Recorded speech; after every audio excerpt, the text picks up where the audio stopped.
Today, we are diving into the absolutely incredible story of a nation's reinvention. We're going to unpack the massive transformation of Austria, looking at how it went from being the core of a giant empire to the prosperous republic we all know today. I mean, just try to picture it. A country that was once one of the biggest powers in Europe, a massive, multinational empire, shrinks down to become a compact, neutral nation. It's a story of almost unbelievable change, and most of it happened in just 100 years. And wow, this slide really just lays it all out, doesn't it? On one hand, you've got the Austro-Hungarian Empire, a massive power ruling over all sorts of different nationalities. And then you look at the now, a tight federal republic with about 9 million people. This isn't just about changing borders, we're talking a complete reinvention of its entire identity. So, that leads us to the big question we're tackling here. How on earth did this happen? How did an empire that dominated Central Europe for centuries just give way to the modern Austria we see on the map today? Well, to understand the collapse, you first have to appreciate just how high the peak was. And for more than 600 years, Austria's story was really the story of one incredibly powerful dynasty, the Habsburgs. And you know, it's pretty wild how deep this history runs. Take Austria's flag. It's one of the oldest national symbols in the world, and it tells a story about its ancient and, let's be honest, pretty violent past. The legend actually ties its red and white colors all the way back to a crusade in the 12th century. And this timeline, it just shows you the sheer staying power we're talking about. The Habsburgs get started way back in 1282. We fast forward through the centuries, and by 1867, the empire gets a big shakeup and becomes the dual monarchy of Austria-Hungary, which basically gave Hungary equal footing to run its own internal stuff. This whole imperial era, over 600 years of it, lasts right up until it all comes crashing down in 1918. Okay, so how did a 600-year-old empire come undone?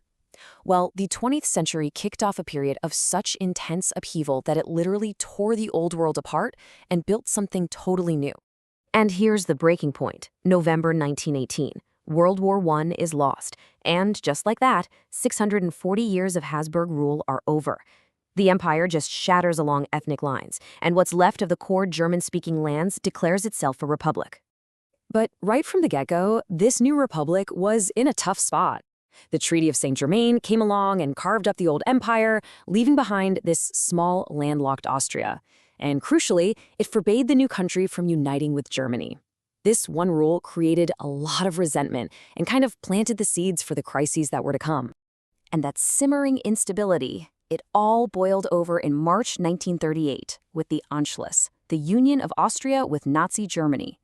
With that one act of annexation, Austria as an independent country literally vanished from the map for the next 7 years.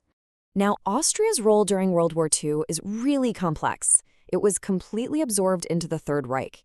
And the numbers here are pretty stark. While Austrians were only 8% of the total German population, they were overrepresented as 13% of the SS. But that's not the whole picture. There was also an Austrian anti-fascist resistance fighting the regime, and the country was also the site of horrific concentration camps, like Mauthausen. Then the war ends in 1945. Nazi Germany is defeated, and Austria is reborn. The Second Republic is declared. But freedom? It wasn't instant. The country was immediately divided into 4 occupation zones, controlled by the Americans, the British, the French, and the Soviets.